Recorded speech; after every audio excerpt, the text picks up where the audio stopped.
I put the receiver to my ear and held my breath. "Hey, baby." He always called me baby. I couldn't remember him ever using my real name unless he was serious. And serious didn't often happen with my dad.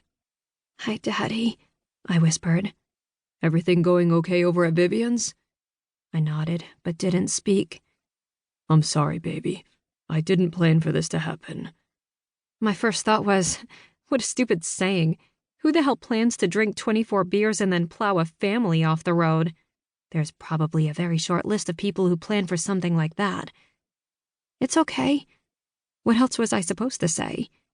"I think I'm going to be in here for a while." I nodded again because it finally hit me. Seeing my father behind a thick glass wall in an orange jumpsuit was hammering it home.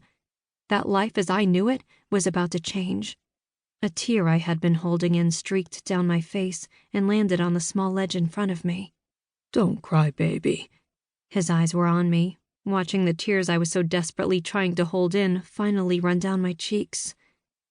"I don't know what to do, Daddy," I wheezed out. My tears were coming fast and furious now. I was 5 seconds away from becoming an emotional, blubbering mess. "You don't need to worry. Vivian is going to take care of you. I had the police call her as soon as they could," he said, trying to reassure me. I was unable to talk. I tried wiping at the tears, but by the time I whisked them away, new ones were falling, taking their place. "Karmen?" he sternly said into the phone. I glanced up and found him staring at me. "Handels don't cry, Karmen. Dry your tears. Nothing can be done now but to go on and make the best of the situation we are in." I wiped my eyes again, willing the tears to stop. I reached into my pocket and pulled out the Kleenex Vivian had pressed into my hand as I walked to the door before. My father's words rang in my head. He always used to say, "We need to make the best of our situation."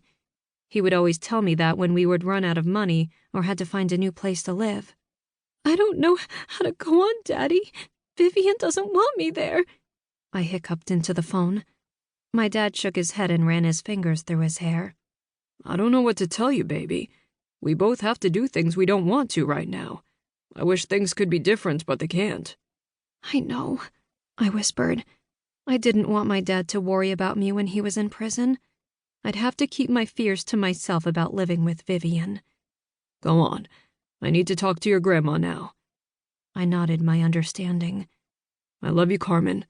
Please don't forget that." "I love you too, Daddy," I whispered. I hung up the phone and quickly dashed out of the room before I started crying in front of him again. After my grandma spoke to him, we went home, where she started making dinner and told me to sit at the kitchen table so we could have a talk. "We need to get a few things straight, Karmen," she said, lighting a cigarette and blowing a puff of smoke in my direction. "Your father told me you said I didn't like you. Is that right?" she asked, staring me down. I nodded my head yes, because there was no point in lying. "It's not that I don't like you, Karmen. It's just that I am well beyond the age of taking care of a teenager. I'm upset with your father, not you." "Okay." "I think we will get along just fine if we both just stay out of the other one's way. I know you are 13 years old and more than capable of taking care of yourself. Lord knows you have been taking care of that sorry excuse for a father since you were old enough to talk." I didn't argue with her because she was speaking the truth. I couldn't remember when my dad and I had switched roles. I had been taking care of him since I could remember. "All right then, that's settled. Now why don't you run to your room and work on your homework or whatever," she said, dismissing me with the wave of her hand as she turned to the fridge. I didn't need to be told twice. I slammed my door behind me and leaned against it and slid down. After I wrapped my arms around my raised knees, I rested my chin on them. I was so angry and upset at my father, but I had no one to talk to about it. I closed my eyes and banged my head on the door. "It's not fair," I said to my barren bedroom. Vivian had only given me a mattress on the floor to sleep on and a 3-drawer dresser. I had boxes sitting in the corner of things I used to have in my room, but I didn't want to take them out of the boxes. Taking all my pictures and possessions out of the boxes made this real.